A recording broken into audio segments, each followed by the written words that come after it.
چې کومه زنانه څلور کاره کوي کنه باس وام چې دا بس کلکه مؤمنه ده کلکه دې دپاره دا پوره دي.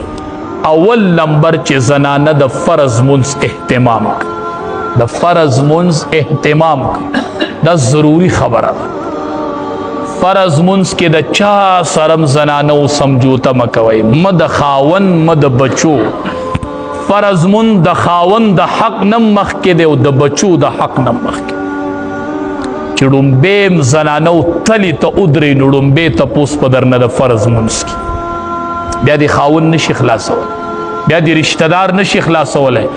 اوله خبره د زنانو دپاره د فرض منځ اهتمام، په وقت کې منځ کول، په ډبلو کپړو کې منځ کول، او دنده په کوټه کې منځ کول.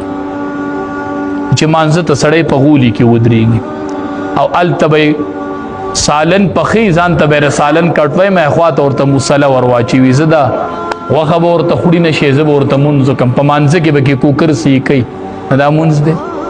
په مانځه کې د وړو د کلارولو نګراني کوي، دا مونځ دی؟ نه. چې د مانځه ټیم شو آزاد اوش باس او دسو کو درون لباس واغوله او په کوټه کې په ګوټ کې ودرېږه. مونځ د رب سره ملاقات، مونځ د الله په دربار کې حاضري لګولې.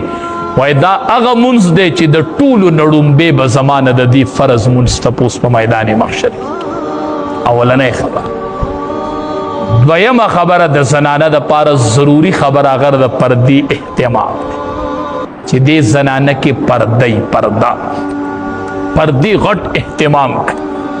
په وجود د غیر محرم نظر نه پرېږدي، په نرو کپړو کې مونځ نه کښي ښه چې ولاړه په مانځېړو په کوټه کې ودرېده نو چې لوپټی په سر کړي ټول سر یې پکې ښکاري نو دا مونځ کېږي نه، مړوندونه ښکاري نو دا مونځ کېږي نه.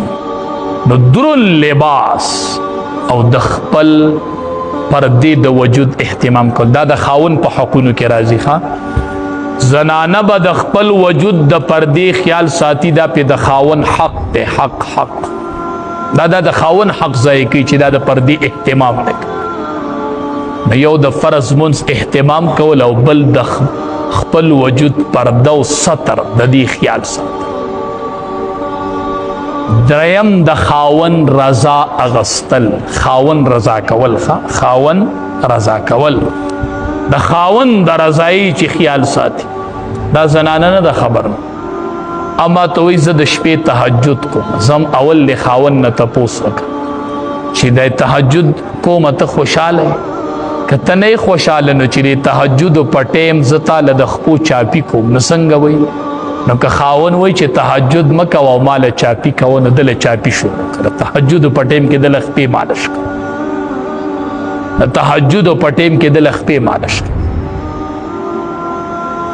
نو د خاون رضا اغستل زکه دا خبره کوم چې د خاون حق ړومبې دی، د نوافلو نه د خاون حق ړومبې دی.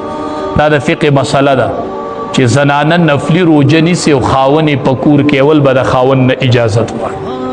خاون ورته نه به نیسي نفلي روژه، سبا زما خیال به ساتي، زما خدمت به کوي. شریعت ورته وایي مه نیسه نفلي روژه، د دې خاون خدمت.